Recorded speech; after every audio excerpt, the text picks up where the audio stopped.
कहते हैं ना, समय का पहिया घूमता है। अचानक से चाइना चिल्ला रहा है, हमारी कंपनियों पर कब्जा करना बंद कर दो भारत। जानेंगे आखिरकार भारत ऐसा क्या कर रहा है। तो वहीं दूसरी तरफ सफेद सोना अब अर्जेंटीना के बाद और एक देश ने भारत को बढ़ाया।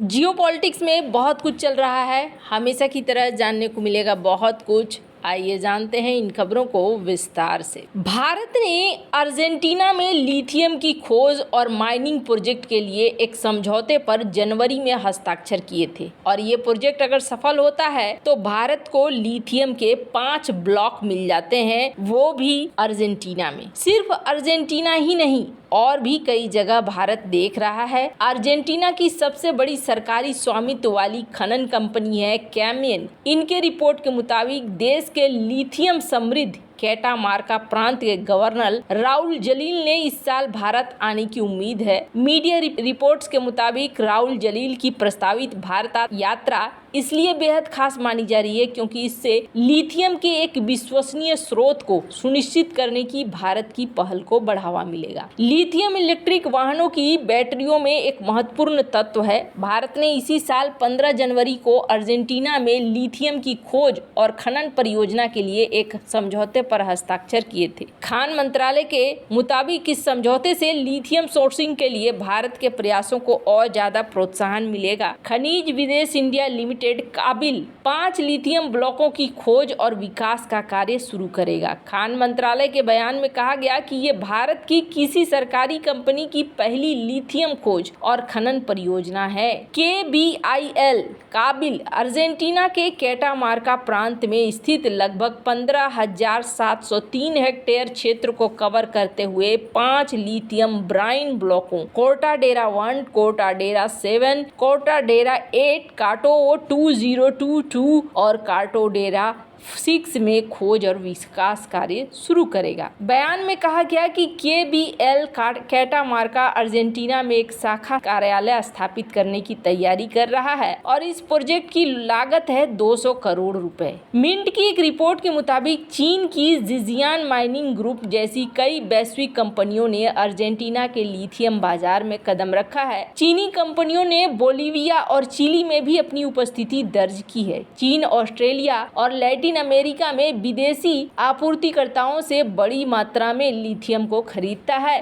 और दुनिया के आधे से ज्यादा लिथियम शोधन क्षमता उसके पास है। उसने अफ्रीकी बाजारों में भी प्रवेश किया है। खान मंत्रालय के मुताबिक दुनिया के कुल लिथियम संसाधनों के आधे से भी अधिक की मौजूदगी के कारण अर्जेंटीना, चिली, बोलीविया के साथ लिथियम ट्रायंगल का एक महत्वपूर्ण हिस्सा है और इसे दुनिया में दूसरा सबसे बड़ा लिथियम स्रोत, तीसरा सबसे बड़ा लिथियम भंडार और चौथा सबसे बड़ा प्रोडक्शन वाला देश होने का गौरव प्राप्त है। भारत की परियोजना की सफलता से चीन को टक्कर मिलने की उम्मीद की जा रही है। कहा जा रहा है कि भारतीय कंपनियों के लिए अभी देर नहीं हुई है। अगर आप खोज के 5 वर्षों पर विचार करते हैं तो भारतीय कंपनियों को आगे बढ़ना शुरू कर देना चाहिए और लिथियम के विकास में भागीदारी को लेकर कार्रवाई करनी चाहिए। मैकिन्से के अनुसार लिथियम का वैश्विक उत्पादन 2030 तक सालाना 20% बढ़कर 3 मिलियन टन पहुंचने की उम्मीद है। इलेक्ट्रिक वाहनों की बढ़ती बिक्री, ऊर्जा परिवर्तन की मांग से लिथियम की मांग में काफी बढ़ोतरी होने की उम्मीद है, जिससे अर्जेंटीना जैसे देशों को फायदा होगा। कहा जा रहा है कि भारत ने जम्मू कश्मीर, राजस्थान, कर्नाटक और झारखंड में भी लिथियम भंडार की खोज देखी है, पर इन सब के बाद अब ऑस्ट्रेलिया भी भारत को इसमें साथ देने आ गया है। ऑस्ट्रेलिया के साथ भी भारत की एक डील हो रही है जो लिथियम की डील हो रही है और ये भारत सिक्योर कर रहा है कि आने वाले समय में भारत को हर हाल में लिथियम की कमी न हो, क्योंकि जिस तरीके से भारत बढ़ रहा है ऐसे में भारत को